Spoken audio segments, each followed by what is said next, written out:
ఘనమైన తండ్రికి మొదటగా లెక్కలేని నా స్తుతులు స్తోత్రాలు తెలియపరుస్తూ మరి ఈరోజు బైబిల్ క్లాస్లో దేవుని యొక్క మాటలను విలువైన సంగతులను నేర్చుకునే గొప్ప అవకాశాన్ని తండ్రి అయిన దేవుడు మనకు ప్రసాదించాడు గనక సమయాన్ని సద్వినియోగం చేసుకుంటూ పరిశుద్ధ గ్రంథము నుండి కొన్ని సంగతులను ఈరోజు మనం పరిశీలన చేస్తాం.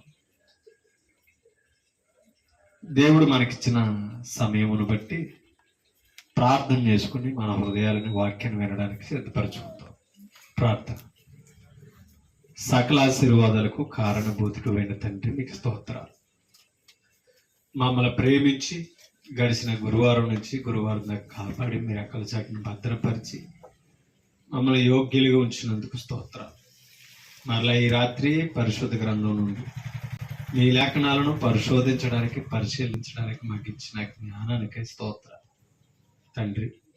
మరి ఇంకా ఎంతమంది అయితే మీ మాటలు వినడానికి సిద్ధపడుతున్నారు, సంఘ బిడ్డలందరూ కూడా మీ సన్నిధిని ప్రేమించి రావడానికి కృప చూపించండి. ప్రేమించి వచ్చిన మమ్మల్ని జ్ఞాపకం చేసుకోండి. మీ పట్ల నమ్మకం వినయము విధేయత దయచి మీ మాటలు వింటూ మీ మాటల ప్రకారంగా జీవించే చక్కటి విశ్వాసాన్ని మాకు దయచేయండి. అపనమ్మకమును అవిశ్వాసమును దూరపరచండి. మాదిరికరమైన జీవితాలు పరిశుద్ధమైన ప్రవర్తన కలిగి మరి అనేకులకు తండ్రి మాదిరిగా మీ నామనికి మహిమ తెచ్చేవారుగా మమ్మల్ని ఉంచండి. ఎంతో మంది తండ్రి వాక్యాన్ని ప్రేమించేవారు ఉన్నారు, వాక్యాన్ని వినడానికి పనులని త్యాగం చేసేవారు ఎందరో ఉన్నారు. మరి కొందరైతే మరి దేవుడు లేడనేవారు ఉన్నారు, దేవుని మర్చిపోయేవారు ఉన్నారు, దేవుని పని చేసే అవకాశాన్ని ఇచ్చిన సద్వినియోగం చేసుకోలేని వారు ఉన్నారు. దేవా, రకరకాల హృదయాలు కలిగిన మనుషులను మీరంతగానో ప్రేమిస్తూ ఆదరిస్తూ కరుణిస్తూ మీరిస్తున్న ఆయుష్నికై సమయానికై మిమ్మల్ని తెలుసుకునే అవకాశాన్ని మీరు కల్పిస్తున్న మరి విలువకై స్తోత్రాలు తెలియజేస్తూ నిత్యము అనుదినము తండ్రి మీ సన్నిధిలో మేము గడపడానికి మీ మాటలు వినడానికి కృప చూపించండి. మా స్వభావాలు మా హృదయాలు మా ఆలోచనలు తలంపులన్నీ కూడా మార్చుకుని మీ వాక్యానికి విధేయులమయ్యే భాగ్యాలు దయచేస్తారని ప్రత్యక్షంగా వింటున్న వారిని పరోక్షంగా తండ్రి మైక్ శబ్దం ద్వారా వింటున్న వారిని ఆయా ప్రాంతాల్లో ఆయా దేశాల్లో ఉండి లైవ్ ద్వారా మీ వాక్యాన్ని వింటున్న ప్రతి ఒక్కరిని బలపరిచి సత్యాన్ని గ్రహించి లేఖనానుసారంగా నడవగలిగిన స్థితిని దయచేయమని చెప్తున్న నన్ను కూడా బలపరిచి మీ పరిశుద్ధాత్మ సహాయమును సహకరణ అందించి మీరే మహిమ పొందమని యేసుక్రీస్తు పరిశుద్ధ నామమును బట్టి ఈ ప్రార్థన సమర్పించి వేడుకుంటున్నామా కన్ను తండ్రి, ఆమేన్.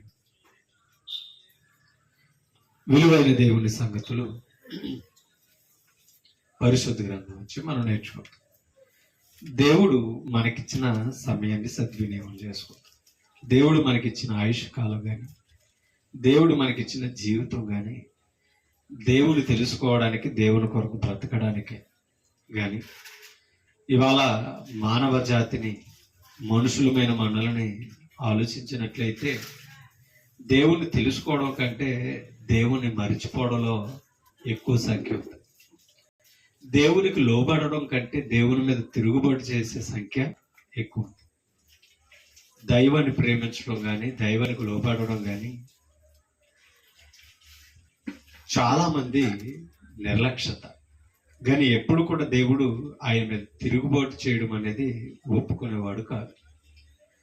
ఏ కుమారుడు తండ్రి మీద తిరగబడాలని కోరుకోడు. తిరుగుబాటు చేస్తున్న కుమారుని సరిదిద్దాలని కోరుకునేవాడే తండ్రి. భక్తుడు కూడా దేవుని మీద ఏనాడు తిరగబడకూడదు. పరమ తండ్రి విలువను తెలుసుకుని ఆయన మనసు నెరిగి ఆయన పని చేయవలసిన అవసరత కంపల్సరీ ఉంది. ఈరోజు కొన్ని మాటలను మనం నేర్చుకుంటాం. కీర్తన గ్రంథం 2వ అధ్యాయం.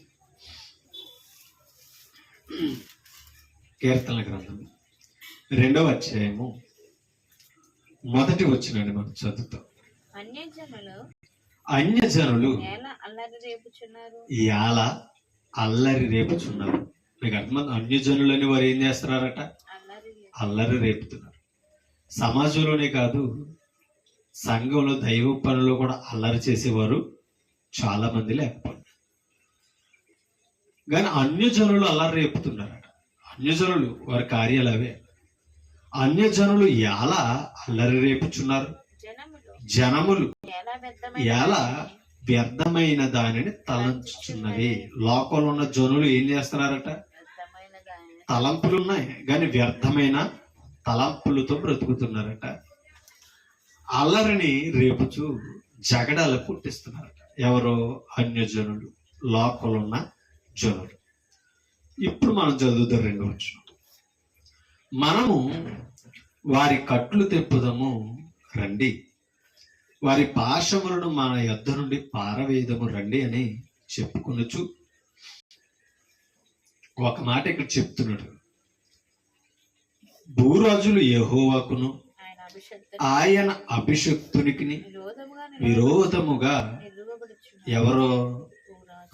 భూరాజులట యెహోవాకును ఆయన అభిషక్తునికి విరోధముగా నిలువబడుచున్నారు. ఏలికలు ఏకీభవించి ఆలోచన చేయుచున్నారు. ఓకేనండి, ఇలా చెప్పుకుంటున్నారు. 2వ వచనంలో ఏమన్నాడు? మనం వారి కట్లు తెంపుదము రండి, వారి పాశములను మన యొద్ద నుండి పారవేయదము రండి అని చెప్పుకోవచ్చు. మీకు అర్థమవుతుందా? భూరాజులు యెహోవాకును ఆయన అభిషక్తునికి విరోధముగా నిలబడ్డారట. ఓకేనా? వీరెవరంటే తిరుగుబాటు చేసేవారు అనమాట. అన్యజనులు గాని భూరాజులు గాని. ఓకేనండి, ఇవాళ అధికారాన్ని మనం చూసినట్లయితే క్రైస్తవం మీద దాడులు కూడా మనం పరిశీలన చేస్తాం. ఓకేనండి, ఆఖరికి భక్తి పేరట ఎన్ని కార్యాలు చేసినా చూచి చూడకుండా విడిపెడుతున్నారు. కానీ సత్యాన్ని బోధిస్తుంటే, నిజమైన దేవుణ్ణి ప్రకటిస్తుంటే ఎన్నో ఆటంకాలు, ఎన్నో అడ్డులు. ఓకే, యెహోవాకును అంటే తండ్రి అయిన దేవునికి, అభిషక్తుని కంటే క్రీస్తుకు విరోధముగా అధికారులు ఏకవేస్తున్నారట, తలంచుచున్నారట. వీరెవరంటే పాపంతో నిండిన ప్రజలు. ఓకేనండి, పాపంతో నిండిన హృదయాలు, పాపముతో నిండిన మానవుల దగ్గరగట. ఓకేనా, దేవుడు ఏం చేశాడట? తన అభిషక్తుని పంపితేనట అభిషక్తునికి విరోధముగా నిలువపడుచున్నారంట. అర్థం ఏంటి తెలుసా? ఈయన మమ్మల్ని ఏలన అవసరం లేదు, ఈయన మమ్మల్ని ఏలడం ఏంటి, ఈయన మా పైన అధికారం ఏంటి? ఆనాడు యూదులు చేసింది అదే కదా. యూదుల రాజు నేనేనంటూ ఒప్పుకున్నారా? మాకు ఏ రోజు రాజు, నువ్వు రాజు ఏంటి, నువ్వు మమ్మల్ని పరిపాలించడం ఏంటి, నువ్వెవరు? మరలా మనుషుడు, దేవుని అని చెప్పుకుంటున్నావు, నువ్వు రాజు అంటున్నావు, నీకు రాజ్యం లేదు. రాజును ఒప్పుకోలేనంటు వారు, క్రీస్తును రాజుగా అంగీకరించినటువంటి వారు ఉన్నారు. కొంతమంది ఆయన ఒప్పుకొని ఆయన విశ్వసించి ఆయన వెంబడ వెళ్తుంటే అల్లరిపేవారట. యేసుక్రీస్తును పట్టుకోవడానికి ఎన్నో నిందలు. ఓకేనా, పాపులకు స్నేహితుడని, సొంకర్లతో తిరుగుతున్నాడని, పాపులతో భోజనం చేస్తున్నాడని, భయాలు జుబుళ్ళని అంటే దెయ్యములకు అధిపతిని, ఎన్నో పలు విధమైన నిందలు ఆయన మీద వేసి వ్యర్థమైన మాటలు పదాలు పలికి క్రీస్తును రాజుగా ఒప్పుకోలేదండి వాళ్ళు. ఓకేనండి, వీరెవరంటే పాపంతో నిండిన వారు, దేవుని ఆలోచన చేయని వారు అనమాట. ఇంకా చెప్పాలంటే అన్యజనులే అల్లరి చేస్తున్నారంటే యూదులు కూడా అల్లరి రేపారు. శాస్త్రులు, పరిచయులు ప్రజలను ఉరుకొల్పి ఏం చేశారు? క్రీస్తుకు వ్యతిరేకంగా నిలబెట్టారు, నడిపించేవారు. అందుకనే యోహాను సువార్త చదివిన, మత్తయి సువార్త చదివిన, లూకా సువార్త చదివిన, మార్కు సువార్త చదివిన ప్రజలు కేకలే గెలిచినాయి కానీ యేసుక్రీస్తు నీతి బోధలో గెలవలేదు. మీకు అర్థమవుతుందా? అంటే ఆయన తిరిగి లేచి గెలిచాడు కానీ జనులు అల్లరే అంగీకరించింది, లోకం, అధికారం కూడా. అలాంటి వారి దగ్గర గట యేసు ప్రభుని లోకానికి పంపించాడంట తండ్రి అయిన దేవుడు. కానీ ఆయన అభిషక్తుని అంటే తండ్రి చేత అభిషేకం పొందినవాడు అనమాట. అభిషక్తుడు అని అంటే అర్థం ప్రవక్త చేత అభిషేకింపబడి దేవుని చేత ఎన్నుకోబడిన వాడు, ప్రజలకు నిలబడిన వాడు అని అర్థం. అలా యేసుక్రీస్తును కూడా తండ్రి అభిషేకించాడు. తండ్రి చేత అభిషేకించబడిన వాడనమాట. అలాంటి ప్రభుని మాకు వద్దని అన్నారట. ఒక్కసారి మొదటి సమూయేలు గ్రంథంలోనికి మనం వెళ్తాం. మొదటి సమూయేలు గ్రంథము 8వ అధ్యాయం 6వ వచనం ఒకసారి చదువు. మొదటి సమూయేలు గ్రంథము 8వ అధ్యాయము 6 నుంచి 8 వచనాలు చదువు. 8వ అధ్యాయము 6 నుంచి 8 వచనం. మాకు న్యాయము తీర్చుటకై రాజును నియమింపుమని వారు అనిన మాట సమూయేలు దృష్టికి ప్రతికూలముగా ఉండెను గనుక సమూయేలు యెహోవాను ప్రార్థన చేశాడు. ఇశ్రాయేలు పెద్దలందరూ కూడా వెళ్ళి సమూయేలుని అంటున్నారట, భూరాజులందరికి న్యాయం తీర్చడానికి రాజులు ఎలా ఉన్నారో మాకు కూడా ఆ విధి చొప్పున వారికి లాగే మాకు కూడా ఎవరు కావాలి? రాజు కావాలి. కాబట్టి రాజును మాకు నియమించమని అడిగారట. అప్పుడు సమూయేలుకి ఆ మాట ప్రతికూలంగా ఉండి, ఓకేనా, ప్రతికూలముగా ఉండి మనసులో నొచ్చుకుని యెహోవాకు ప్రార్థన చేశాడట. ఎవరో? సమూయేలు. ఇప్పుడు దేవుడు మాట్లాడుతున్నాడు చూడండి. 7వ వచనం.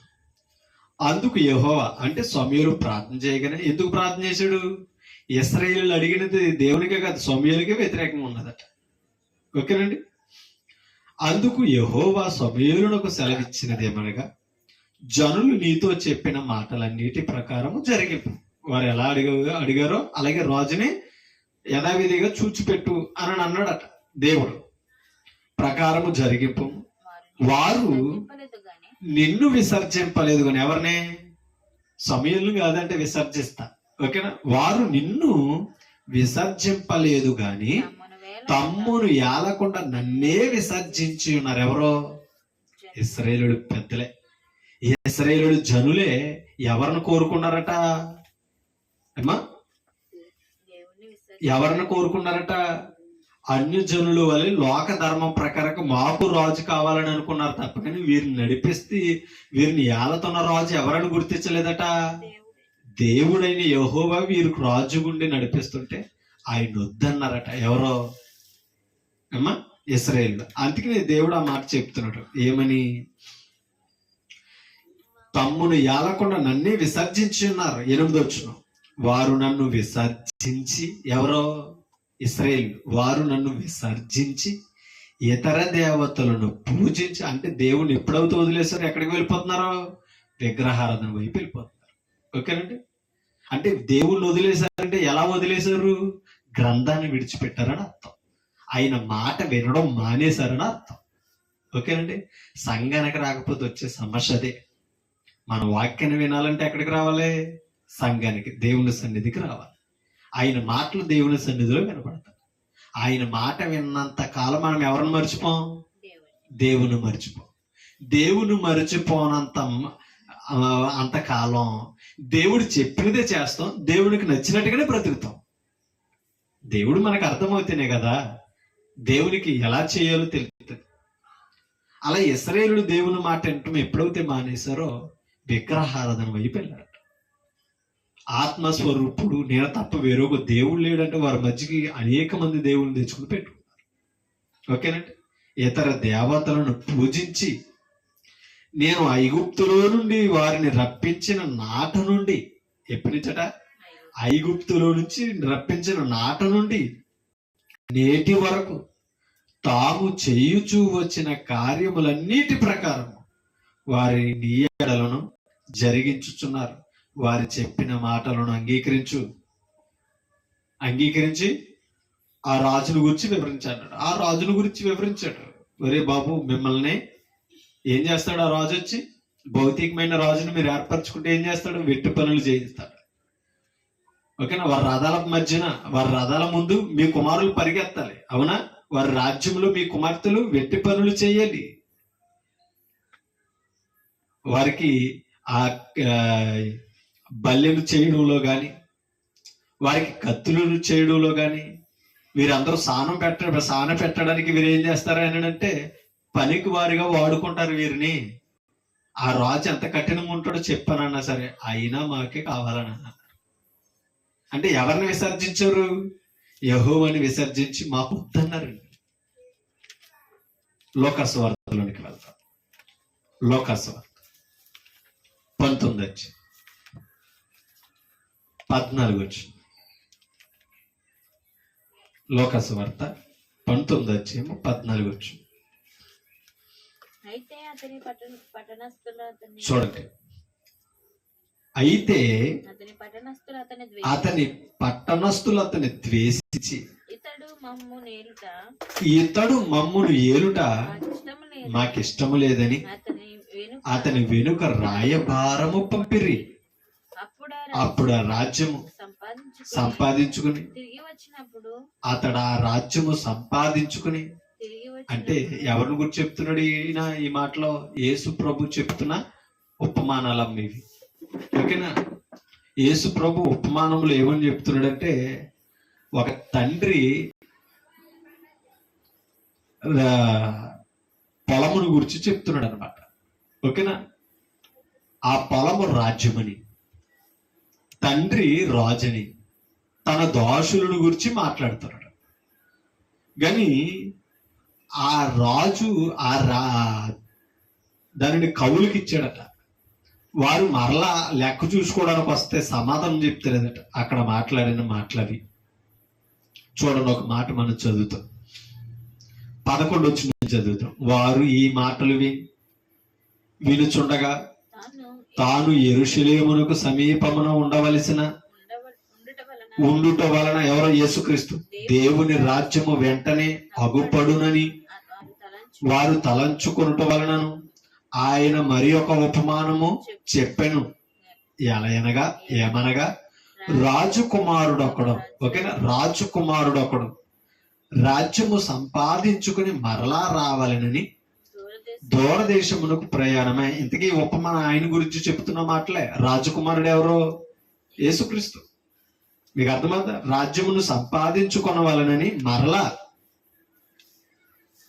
రావాలనని దూరదేశమునకు ప్రయాణమై తన దాసులను 10 మందిని పిలిచి వారికి 10 మీనాలిచ్చి నేను వచ్చే వరకు వ్యాపారము చేయడని వారితో చెప్పాడట. ఓకేనా? ఇది ఉపమానం.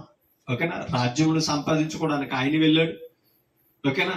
సంపాదించుకుని మరలా వస్తానన్నాడు. దాసులకి ఏమి ఇచ్చాడట? మీనాలు ఇచ్చాడట. మీరేం చేయాలి? 10 మీనాలు ఇచ్చి నేను వచ్చే వరకు వ్యాపారం చేసి అభివృద్ధి చేయండి అని రాజ్యాన్ని చెప్పాడట. ఓకేనా? వ్యాపారం చేయడని వారితో చెప్పను. అయితే అతని పట్టణస్థులు అతను ఏం చేశారట? ద్వేషించారట. ఆయన సమకూర్చి అన్ని పెట్టి వెళితే ఆయన ద్వేషించారట. అంటే ఆయన వచ్చినప్పటికి మొత్తం రూపురేఖలు మార్చేశారు. ద్వేషించి ఇతడు మమ్మును ఏలుట మాకిష్టము లేదని అతని వెనుక రాయబారం పంపారట. ఓకేనా? ఆయన ఇచ్చినన్ని తీసుకొని అధికారం పొందుకున్న తర్వాత రాయబారం ఏమని పంపారట? ఫిర్యాదు అనమాట. నీతో మాకు పని లేదు, నువ్వు మమ్మల్ని ఏలక్కలొద్దు అని అంటున్నారట. ఇప్పుడు చదువుతో 15 వచ్చు. అతడు ఆ రాజ్యము సంపాదించుకుని తిరిగి వచ్చినప్పుడు ప్రతివాడును వ్యాపారం వలన ఏమి సంపాదించానో తెలుసుకున్నటకై తాను సొమ్మిచ్చిన దాసులను తన యొద్దకు పిలువమని ఆజ్ఞాపించాడట.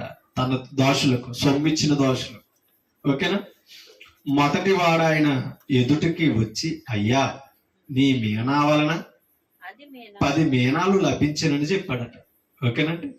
అంటే తన దాసులకు, ఇంకా చెప్పాలంటే దాసులు ఎవరో కాదండి, సేవకులు. ఓకేనా? అప్పగించిన పని ఆయన వచ్చినప్పటికి పనిని రెట్టింపు చేయాలట. అంటే దాని అర్థం ఏంటి తెలుసా? ఓ మీనకు 10 మీనాలు సంపాదించాడట. ఓకేనా? మనం ఏం చేయాలి? ఆత్మలో సంపాదించాలి. అది ఆయన రాజ్యం సంపాదించడం అంటే, ఆయన రాజ్యం అభివృద్ధి చేయడం అంటే. వ్యాపారం వలన ఏమవుతుంది? ధనం వృద్ధి చెందుతుంది, వ్యాపారం ఎదుగుతుంది. అవునా కదా? ఆయన చెప్పే ఉపమానంలో ఇప్పుడు ఆయన దాసులు రాజ్యం ఎదగాలంటే ఏం చేయాలి? రాజ్య ప్రకటన జరగాలి. ఓకేనా? దాసులు పని చేస్తే, సువార్త ప్రకటిస్తే, ఆ సువార్త వలన అనేకులు ఏం చేయాలి? ఆ మీనా స్థానంలో ఉన్నది ఆత్మ. అనేక మంది రావాలన్నమాట. అందుకని అన్నాడు అక్కడ ఏమని?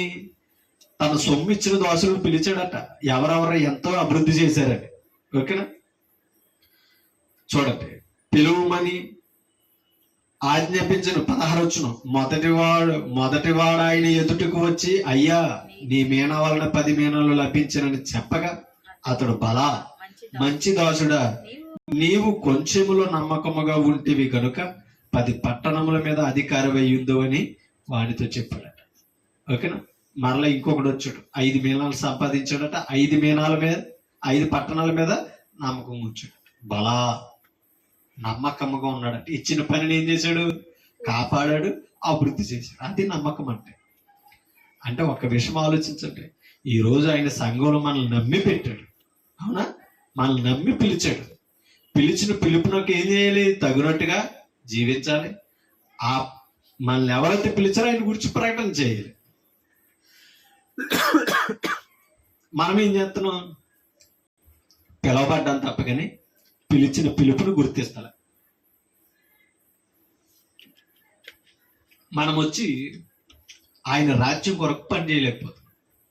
అందుకనే రాజ్యం డెవలప్మెంట్ అవుతలేదు, అభివృద్ధి చెందుతుంది. కాబట్టి మనల్ని కంపల్సరీ అడుగుతాడు. అవునా?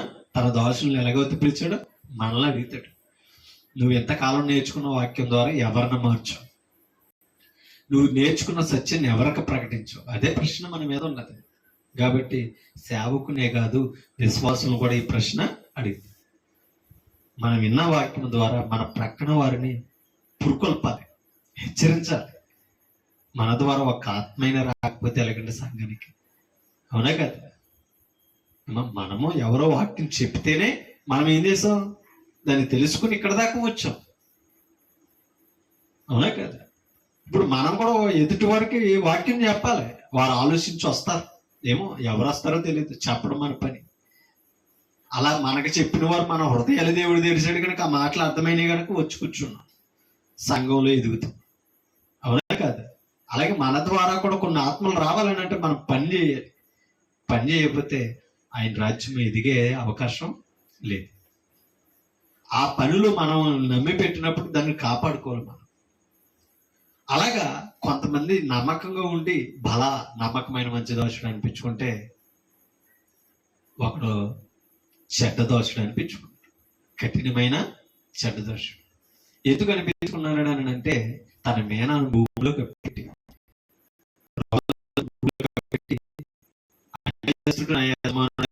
అపార్థం చేసుకున్నాడు. దానికి తగిన శిక్ష కూడా విధించాడు. కాబట్టి ఎప్పుడు కూడానండి మనం దేవుడు మనకు అప్పగించిన పని చేయడమే ఆయనకి విధేయులు మావడం. పని మానేసామనుకో తిరుగుబాటు చేస్తున్నట్టు అర్థం. ఓకేనండి? అందుకనే కొంతమంది ఏం చేస్తారు? తమను ఏలకుండా ఆయన విసర్జించారు.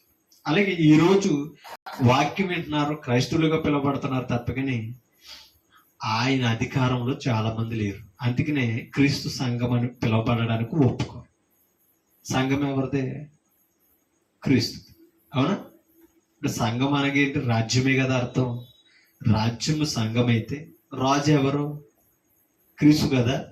మరి క్రీస్తుని ఒప్పుకుంటా లేదంటే దాని అర్థం ఏంటి? విసర్జిస్తున్నారని అర్థం. మేము క్రీస్తు వారు ఏమని చెప్పుకుంటున్నారు తప్ప కానీ ఆయన అధికారంలో ఉన్నామని చెప్పుకుంటున్నారు ఇండైరెక్ట్ గా. ఒప్పుకుంటలేదండి. ఎక్కడున్నా ఆయన పేరు చెప్పుకున్నాం కాబట్టి ఆయన అధికారంలో ఉన్నామని భ్రమపడుతున్నారు. కాబట్టి మనం ఎప్పుడూ ఒకటి గుర్తించాలంటే, ఆయన సంఘములో మనం ఉన్నామంటే ఆయన రాజ్యంలో ఉన్నామని అర్థం. రాజ్యమే సంఘం. ఆయన సంఘములో ఆయన వాక్యానుసారంగా మనం నడిస్తే ఆయన అధికారానికి లోబడుతున్నామని అర్థం. ఓకేనండి? ఒక్కసారి యెషయా గ్రంథంలో ఒక మాట చదువుతాం చూడండి. యెషయా గ్రంథంలో ఒక మాట ఉంటుంది.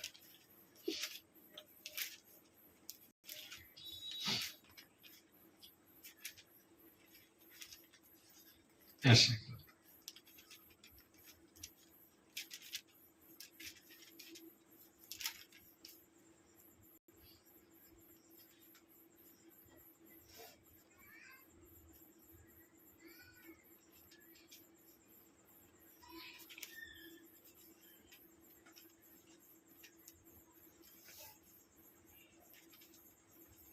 ఒక మాట మీకు చూపిస్తాను. 4వ అధ్యాయం యెషయా గ్రంథం.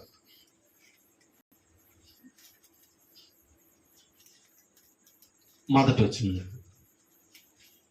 ఆ దినమున 7 స్త్రీలు ఆ దినమున 7 స్త్రీలు ఒక పురుషుని పట్టుకుని మేము మా అన్నమే తిందుము, మా వస్త్రములనే కట్టుకుందాము, నీ పేరు మాత్రము మాకు పెట్టుమని పెట్టి మా నింద తీసివేయమని చెప్పుకుంటారట. మీకు అర్థమవుతుందా? అన్నీ మావే, కానీ ఎవరి పేరు కావాలి? ఈ పేరు కావాలి. క్రీస్తు వర్మని చెప్పుకుంటున్నాం, కానీ విచిత్రం ఏంటంటే ఆయన పేరు మనం లేదు. నీ పేరెట్టి మాకు ఏం చేయాలి? మా నింద తీసేమని. ఎలా అవుతుంది? నీ పేరు మాత్రము మాకు పెట్టి మా నింద తీసివేయమని చెప్తాడు. ఆ దినమున యెహోవా చిగురు మహిమయు భూషణమగును, ఇశ్రాయేలు తప్పించుకుని వారికి భూమి పంట అతిశయాస్పదముగాను, చూడండి, శుభ లక్షణముగాను. ఎప్పుడు?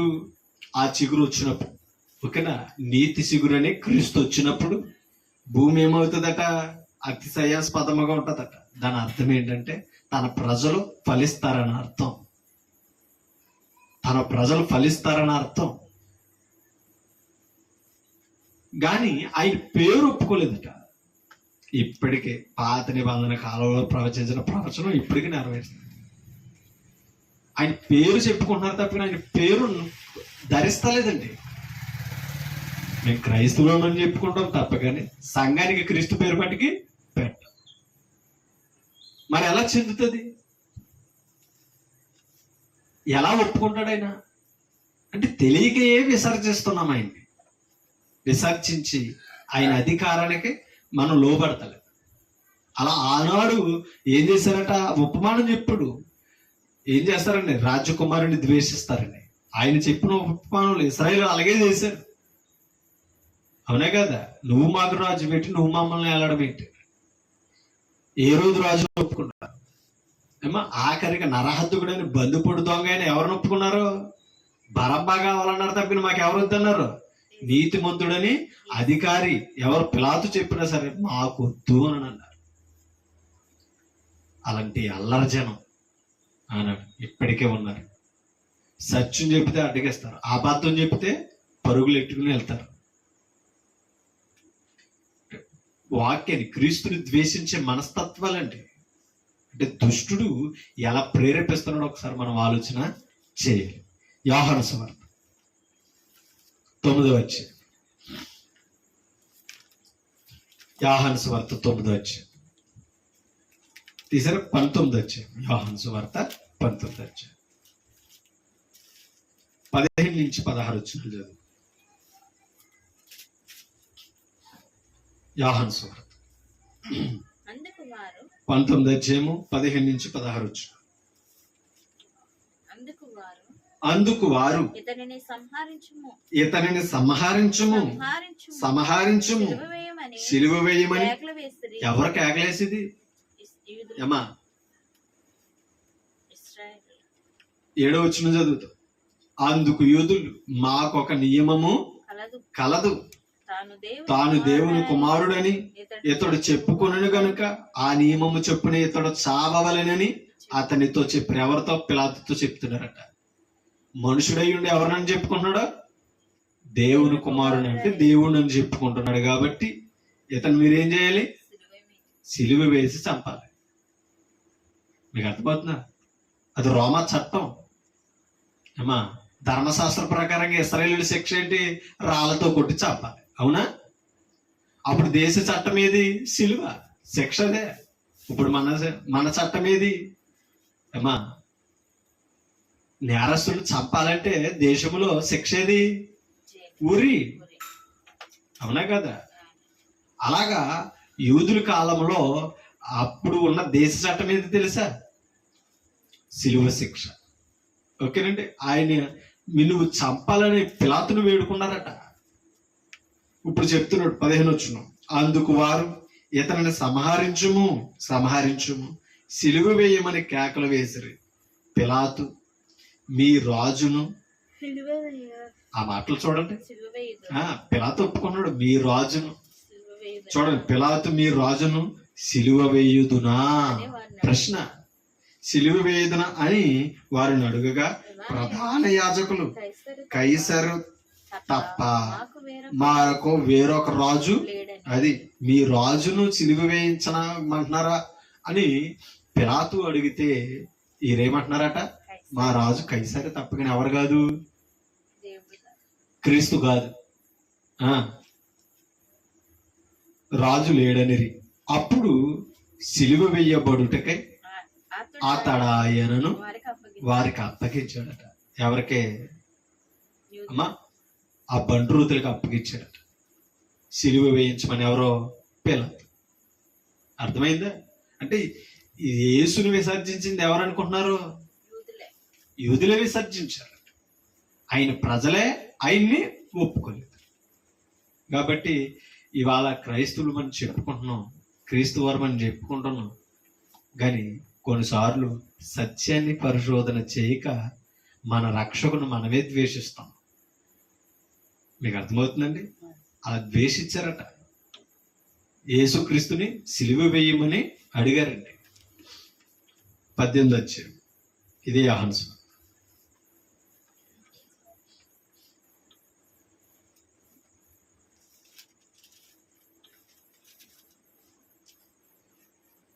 చూడండి,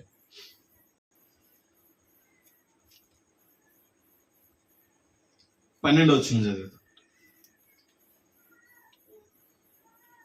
18, 12. అంతట సైనికులను సహస్రాధిపతులను యూదుల బంట్రోతులను యేసును పట్టుకొని ఆయనను బంధించి మొదట అన్నా యొద్దకు ఆయనను తీసుకుని పోయిరి. అతడు ఆ సంవత్సరము ప్రధాన యాజకుడైన కయపకు మామట. ఎవరో? అన్న. మీకు అర్థమవుతుందా? అన్న అప్పుడుకి ప్రధాన యాజకుడట. ప్రధాన యాజకుడైన కయపకు మామట. ఎవరో? అన్న. కయప ఇప్పుడు మామగారు సలహా ఇస్తున్నాడు అనమాట. యేసుని పట్టుకుని తీసుకుని వెళ్తే, ఒక మనుషుడు ప్రజల కొరకు చనిపోవట ప్రయోజనకరమని యూదులకు తోచిన ఆలోచన చెప్పినవాడట. ఏమంటున్నాడట?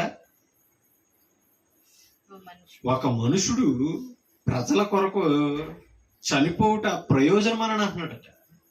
అసలే ప్రజల ప్రయోజనం కొరకే యేసుక్రీస్తు కదా ఈ లోకానికి వస్తా. ఆ ఆలోచన కూడా గుర్తించలేదట వీరు. ఆయన చనిపోవడానికైనా ఎందుకు ఒప్పుకున్నాడో తెలిసి ప్రయోజనకరం. అలా అన్నాకు, ఆ బంట్రోతులకు, అధికారులందరికి ఆలోచన చెప్పిన వాడట. ఎవరో? అనుభవనీయుడు. ప్రజల కొరకు ఒకడు ప్రజల కొరకు చనిపోవట ప్రయోజనకరమని యూదులకు ఆలోచన చెప్పినవాడు. అలా ఆలోచన చెప్పి వారికి ఆలోచన చెప్పినా సరే వారు క్రీస్తును గుర్తించలేదండి. ఓకేనా? క్రీస్తును అంగీకరించలేదండి. కానీ ఆయన గుర్తించాడట, ఒకవేళ ప్రజల కొరకు చనిపోవట మేలని. అందుకనే యేసుక్రీస్తు మీద తిరుగుబాటు చేస్తూనే ఉన్నారండి ఇశ్రాయేలీయులు. మీకు అర్థమవుతుందా? ద్వేషించారండి. ద్వేషించి యేసుక్రీస్తును విసర్జించారు. కానీ ఎవరైతే విసర్జించారో, ఎవరైతే ద్వేషించారో వారికే యేసుక్రీస్తును మూలకు తలరాయిగా నియమించారు. అందుకనే యెషయా గ్రంథంలో మాట్లాడతారు. 26 యెషయా గ్రంథం.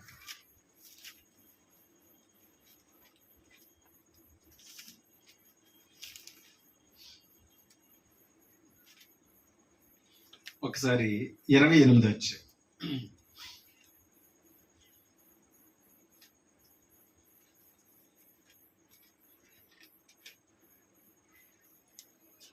తీశారు. 16 చదువుతాం. ప్రభువగు యెహోవా ఇలాగు సెలవిచ్చుచున్నాడు, సియోనులో పునాదిగా రాతిని వేసిన వాడును యెహోవాయే. ఆ పునాది రాయి ఎవరో? క్రీస్తు. అది పరిశోధింపబడిన రాయి, అమూల్యమైన తలరాయి. ఏది? మీరు ఏదైతే ద్వేషిస్తున్నారో అది దేవుడు పరిశోధించిన రాయి. ఓకేనా? సియోనులో పునాదిగా వేశాడట. ఆయనతోటే రాజ్యం కట్టబడుతుంది, ఆత్మ సంబంధమైన రాజ్యం. బహు స్థిరమైన పునాది అయిన మూలరాయి అయి ఉన్నది. అది విశ్వసించేవాడు కంగారు పడ్డాడు అనమాట, కలవరపడ్డాడట. ఓకేనా? అలా స్థిరమైన అమూల్యమైన పరిశోధింపబడిన మూలరాయిని ఇశ్రాయేలుల కొరకు క్రీస్తును నియమిస్తే ఇశ్రాయేలు ఏం చేశారట? ద్వేషించారు. తమల్ని ఏలకుండా ఆయనను ఒప్పుకోలేదు. ఒకసారి 4వ అధ్యాయం అపొస్తలుల కార్యం, అపొస్తలుల కార్యములు 4వ అధ్యాయం, అపొస్తలుల కార్యములు 4వ అధ్యాయం.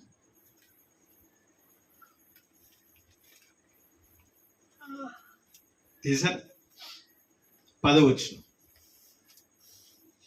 మీరందరూ ఇశ్రాయేలు ప్రజలందరూ తెలుసుకోవలసినదేమనగా, ఇశ్రాయేలు ప్రజలందరూ తెలుసుకోవాలట. ఆయన తిరిగి చనిపోయిన తర్వాత కూడా అపొస్తలుల ద్వారా మాట్లాడిస్తున్నాడు క్రీస్తు. మీరు సిలువ వేసినట్టు. ఓకేనా? ఎవరైతే ఈయన సంహరించమని అన్నారు లేదా యోహాను సువార్తలో? సిలువ వేయమని చెప్పక నేనేమన్నాడు పిలాతు? మీ రాజును సిలువ వేయుదునా అని అంటే, మా రాజు ఎవరో కయ్యప్పే తప్పగానే మా రాజు ఎవరు కాదు, క్రీస్తు కాదని అన్న. సిలువ వేసి చంపించి ద్వేషించారు కదా, విసర్జించారు కదా. ఆ మాటను మరలా పేతురు ద్వారా జ్ఞాపకం చేస్తున్నాడు. చూడండి, మీరు సిలువ వేసినట్టు, మృతులలో నుండి దేవుడు లేపినట్టు, నజరేయుడైన యేసుక్రీస్తు నామమునని వీడు స్వస్థత పొంది మీ ఎదుట నిలుచుచున్నాడో. వీడు నిలబడడానికి కుంటు కాళ్ళని బాగుపడి నిలబడడానికి, గొంతులు వేయడానికి కారణం ఎవరు తెలుసా?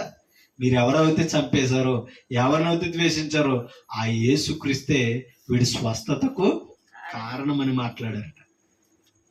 అర్థమైందా? ఇప్పుడు చెప్తున్నాడు, ఇల్లు కట్టువారైనా మీరు తృణీకరించిన రాయి ఎవరు? యేసుక్రీస్తు అనే పునాది రాయిని ఏం చేశారంటే వీరు తృణీకరించి ఏం చేస్తున్నారట? ఇల్లు కడుతున్నారట. పునాది లేకుండా ఎలా కడతారు ఇల్లు? ఏమా అదే చెప్పాడు. బుద్ధిమంతుడు ఎక్కడ కడతాడని? ఆ బండ క్రీస్తే అని మాట్లాడతాడు. బుద్ధిమంతుడు అయితే పునాది రాయేదు, సియోనులో వేసిన పునాది రాయేదు, ఇశ్రాయేలు పరిశోధన చేయాలి. ఆ రాయిని ఏం చేశారట? ద్వేషించారు. మీరు ఏ రాయిని అయితే ద్వేషించారు అది మూలకేమైంది అంటే అర్థం ఏం తెలుసా? అదే గత్యంతరమైంది. మీ రక్షణకు ఆయనే కారణమయ్యాడు. ఆయన లేకపోతే మీకు రక్షణ లేదని పేతురు ద్వారా తేటతెల్లంగా తెలియపరుస్తున్నాడు. ఆ రాయి ఎవరో కాదు, యెషయా గ్రంథంలో రాయబడేదని ఆ ఇశ్రాయేలుకు ప్రవచనాలు ఎత్తి చెప్తున్నా కూడా గ్రహించలేని అంధాత్మలో వారు ఉన్నారు. ఓకేనండి? అందుకే నీ మాట చెప్తున్నాడు, ఇల్లు కట్టువారైన మీరు తృణీకరించిన రాయి ఆయనే. ఆ రాయి మూలకు తలరాయి ఆయన. మరి ఎవరి వలనను రక్షణ కలుగుతుంది. అర్థమైందా? మీరు ఎవరినైతే ద్వేషించారు ఆయన వలన మీకు రక్షణ ఉందే.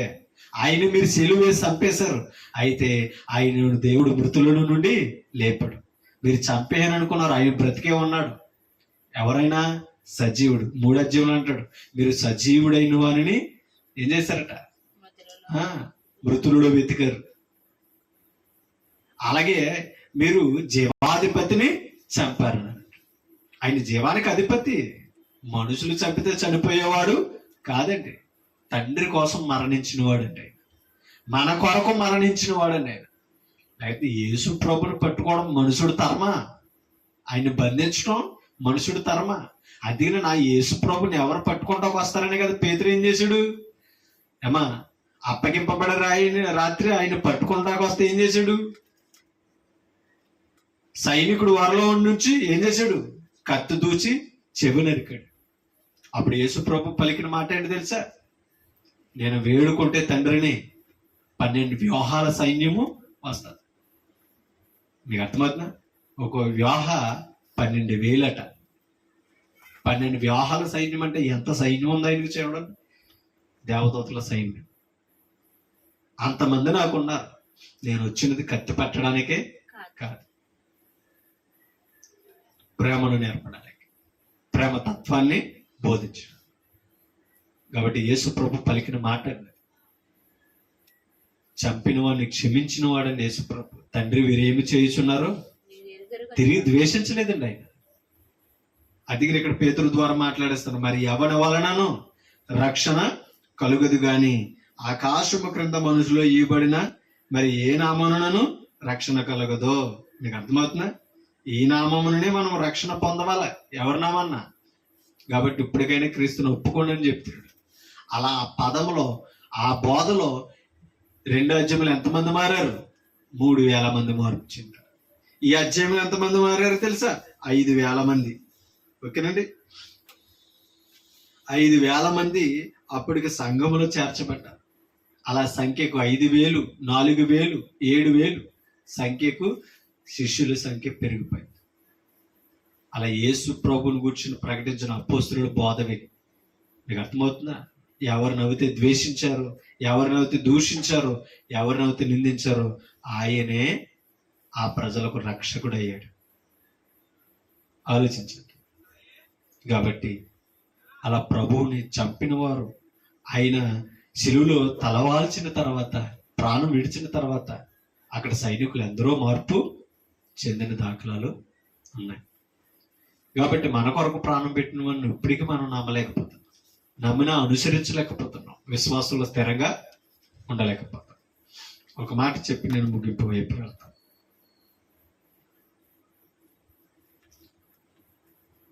ఇదే 4 అధ్యాయం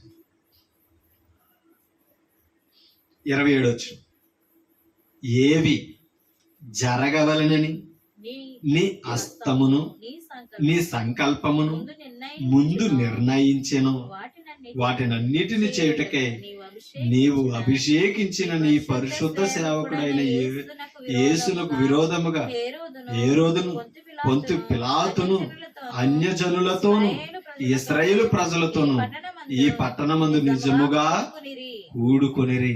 ఎవరైతే ద్వేషించారో వారందరూ, మీకు అర్థమవుతున్నా, ఆ పట్టణంలో కూడుకుని ఏం చేస్తున్నారో తెలుసా? వాక్యాన్ని పెట్టి. అమ్మా, ఏమి జరగవాలని తండ్రి అయిన దేవుడు నిర్ణయించడు, సంకల్పించడు.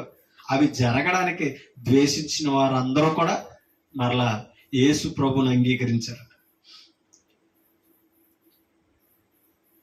29 వచ్చిన ప్రభువా ఈ సమయమునందు వారి బెదిరింపులు చూచి రోగులను స్వస్థపరచుటకును నీ పరిశుద్ధ సేవకుడైన యేసు నామము ద్వారా సూచక క్రియలను మహత్య కార్యములను చేయుటకును నీ చేయి చాచి ఉండగా నీ దాసులు బహుధైర్యముగా నీ వాక్యమును బోధించినట్లు అనుగ్రహించుమని పేతురు యోహానులు అడుగుతున్నారు. చూడండి ఎంత అద్భుతమైన పద. మేము బెదిరించే వారికి, మేము ఎవరు కూడా బెదిరింపులకు మేము భయపడకుండా ఉండినట్లు నీ సేవకుడైన యేసు ద్వారా మమ్మల్ని బలపరచమని వారు అడుగుతున్నారు. ఓకేనండి, ఒకసారి పేతురు పత్రికలోనికి వెళ్తాం. పేతురు పత్రిక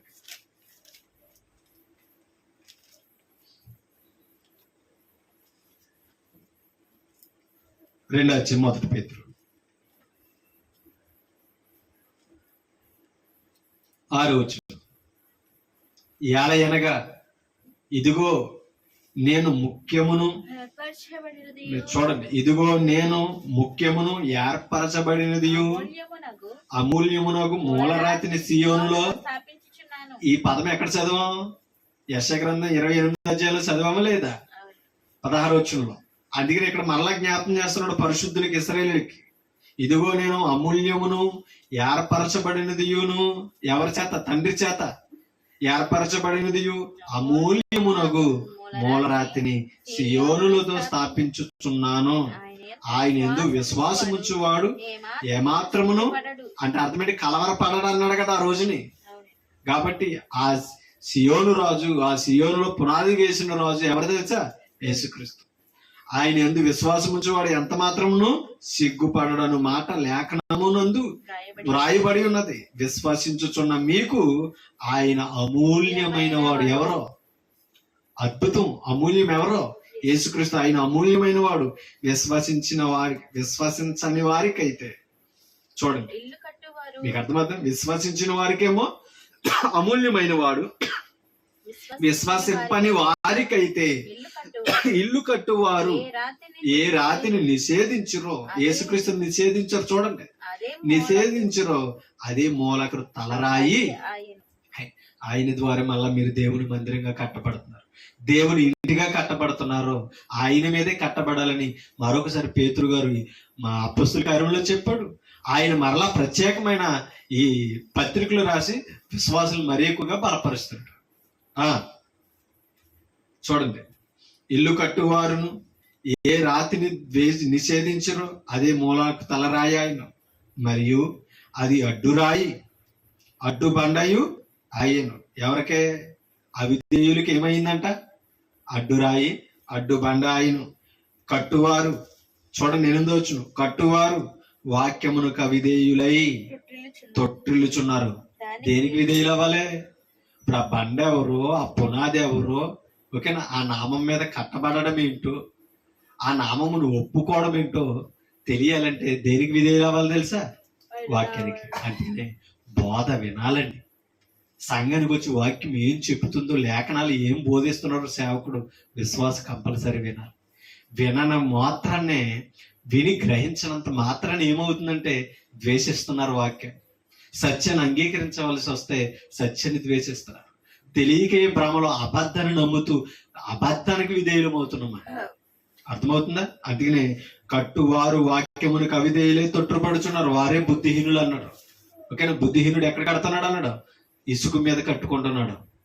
గాలి వర్షం వస్తే ఏమవుతుంది? కొట్టుకుపోతుంది అన్నాడు. ఎందుకని? స్థిరమైనది కాదు. అంటే దాని అర్థం ఏంటి తెలుసా? శ్రమలు, కష్టాలు, అపవాది శోధనలు వస్తే ఏమవుతారు తెలుసా? ప్రజల ద్వారా ఒత్తిళ్ళు వస్తే ఏమవుతారు తెలుసా? సంఘం వదిలేసే వాళ్ళు ఉన్నారు, సువార్తను వదిలేసే వాళ్ళు ఉన్నారు. ఎందుకు వచ్చి తలకపోట్లే? కారణం ఏంటి తెలుసా? స్థిరంగా లేదు పునాది. ప్రభు మీద నమ్మకమైన బలమైన నమ్మకం లేదు. అందుకని అక్కడ అన్నాడు చూడండి, అయితే వాక్యమునకు అవిధేయులై తొట్టుపడుచున్నారు, దానికి వారు, అది ప్రభుని ద్వేషించిన వారు దానికి నియమింపబడ్డారు. ప్రభువుని విశ్వసించిన వారు కట్టబడడానికే నియమింపబడ్డారు. కాబట్టి ప్రభులు కట్టబడిన వారు క్రీస్తు సంఘంలో ఉన్నవారు, ప్రభుని ద్వేషించిన వారు క్రీస్తు సంఘానికి వెలుపల ఉన్నవారు, నిషేధింపబడిన వారు. అదే రేపు మూలకు తలరాయి అన్నాడు. ఇప్పుడే మనం గ్రహించి విశ్వసిస్తామా?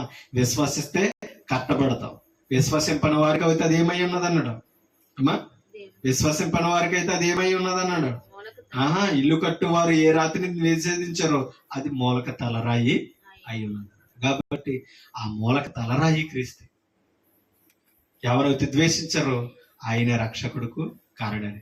భూమి మీద మరి ఏ నామమున మనం రక్షణ పొందాలి? అదే పిలిపి పత్రికలు ఏమన్నాడు? 2వ అధ్యాయం పిలిపి పత్రికలో ఇవ్వచ్చు, చదువు ముగించుకుంటాం. 2వ అధ్యాయం 10-11 వచనాలు, 9 నుంచి 11 వచనాలు. అందుచేతను పరలోకమందు ఉన్న వారిలో గాని, భూమి మీద ఉన్న వారిలో గాని, భూమి క్రింద ఉన్న వారిలో గాని ప్రతి వాని మోకాలును యేసు నామమున. అసలు దైవ జ్ఞానం చూడండి అమ్మా, దేవుడు నియమము చూడండి, ఆయన సంకల్పము చూడండి. ఇందాక మా అపొస్తలుల గారు 4వ అధ్యాయంలో చదివాం కదా, 29 వచనంలో. ఆయన సంకల్పమును ఏవి ఆలోచించడం ఆ నిశ్చయమును బట్టి జరిగింది. ఓకేనా? ప్రతి మోకాలును యేసు నామమును వంగునట్లును ప్రతి వాని నాలికయు తండ్రి అయిన దేవుని నామ మహిమార్థమై యేసుక్రీస్తు ప్రభువును ఒప్పుకొనున్నట్లును. అర్థమైంది మీకు? 11వ వచనం, ప్రతి వాని నాలుకయు తండ్రి అయిన దేవుని మహిమార్థమై యేసుక్రీస్తుని ఏమని ఒప్పుకోవాలట? ప్రభు అంటే అర్థం ఏంటి? రాజు అని అర్థం. మా పాలకుడు, మా అధికారి ఆయనేనండి. యేసుక్రీస్తు ప్రభు అని ఒప్పుకొనున్నట్లును దేవుడు ఆయనను అంటే క్రీస్తును అధికముగా, ఎంత అధికముగా, ఆకాశమందు గాని భూమి కింద ఉన్న ఏ మనుషుల నామము కంటే ఈ నామం ముందు సరిపోదు. అంత హెచ్చే నామముగా నుంచి అధికముగా హెచ్చించి ప్రతి వాణి, చూడండి, ప్రతి నామమునకు పైనామమును ఆయనకు అనుగ్రహించి. మీకు అర్థమవుతుందా అమ్మా? దేవుడు ఆయనను అధికముగా హెచ్చించి ప్రతి నామమునకు పైనామమును ఆయనకు అనుగ్రహించి. ఆయన ముందు ఏ నామమో సరిపోదు. అవునంటారు కదంటారు. ఒకవేళ గొప్పవారు ఉండొచ్చు, బాకీలు తీర్చొచ్చేమో. గొప్పవారు ఉండొచ్చు, రికమెండేషన్ చేయొచ్చేమో. అవునే కదా. గొప్పవారు ఉండొచ్చు, ప్రజలను ఏదైనా సమస్యల నుంచి విడిపించొచ్చేమో. కానీ పాపము నుంచి విడిపించే అధికారం కలిగిన నామం పేరు ఇంకొకటి లేదు. పాపం నుంచి విడిపించేవాడైనా, మరణాన్ని తప్పించే అధికారం ఉన్నవాడు ఈయన. అటువంటి గొప్ప నామము క్రీస్తు నామం. ఆ నామం కలిగిన అభిషక్తుని క్రీస్తును మాకొద్దని ఆనాడు ద్వేషించారని దావీదు గారే మా కీర్తన 2వ అధ్యాయంలో చదివాం కదా. 2వ వచనంలో ఆయన అభిషక్తునికి యెహోవాకును ఏం చేశారంటే భూరాజులు నిలువబడున్నారు, యోచించారు, అన్యజనులు విరోధంగా అల్లరి చేస్తారు. కాబట్టి ఆ రాజుని గురించి, ఆ రాజుని ద్వేషించడం గురించి దావీదు దగ్గర నుంచే ప్రవచించాడు. అలాగే ఇశ్రాయేలీయులు చేశారు. కానీ దేవుని సంకల్పం ఏమైంది అమ్మా? ద్వేషింపబడిన వాడే మూలకు తలరాయ్యాడు, ఆయన ముఖ్యుడయ్యాడు, ఆయన నామం ద్వారానే రక్షణ. ఇప్పటికీ కూడా ఎవరైతే క్రీస్తు దేవుడు కాదని అపహాసం చేస్తున్నారో, క్రీస్తును నమ్మవలసిన పని లేదని దూషిస్తున్నారో, ఇప్పటికీ వారికి కూడా యేసు ప్రభువే గర్జిస్తారు. ఓకేనా. ఎవరైతే క్రీస్తు మీద నిందలు వేస్తున్నారో, క్రీస్తును తిడుతున్నారో, ఇవాళ యూట్యూబ్ లో మనం చూస్తున్నాం. ఓకేనా. అలాంటి వారందరికీ కూడా యేసు నామమే శరణం. యేసు నామాన్ని ఒప్పుకుంటేనే పాపానికి విమోచన, విడుదల తప్ప ఇంకా ఏ నామమున రక్షణ లేదని లేఖనాలు చెప్తున్నాయి. ఈ 66 గ్రంథాల పుస్తకం చెప్తుంది. ఇది పరిశుద్ధ గ్రంథం బైబిల్. ఆ బైబిల్ ప్రకటించిన నామమే క్రీస్తుకు నామము. ఆ క్రీస్తు నామం కలిగినదే క్రీస్తు సంఘము. ఆ సంఘము నుంచే పరలోకానికే ప్రవేశము, ఆ సంఘం ఉంటే పాపానికే క్షమాపణ దొరికే అవకాశం ఉంది. సత్యవాక్యాన్ని విందాం, వెంబడిద్దాం. వాక్యానికి లోబడుతూ తండ్రి నామ మహిమార్థమే మనం జీవిస్తానంటే యేసుక్రీస్తును రాజుగా ఒప్పుకోవాలి, అధికారిగా ఒప్పుకోవాలి, శిరస్సుగా ఒప్పుకొని ఆయన ద్వారానే మన సంరక్షణ పొందాలని నేను హెచ్చరించుకుంటూ, మిమ్మల్ని హెచ్చరిస్తూ ఓపిక విన్న మీ అందరికీ హృదయపూర్వక వందనాలు తెలియజేస్తే మాట్లాడుతూ ముగిస్తాను. Thank you.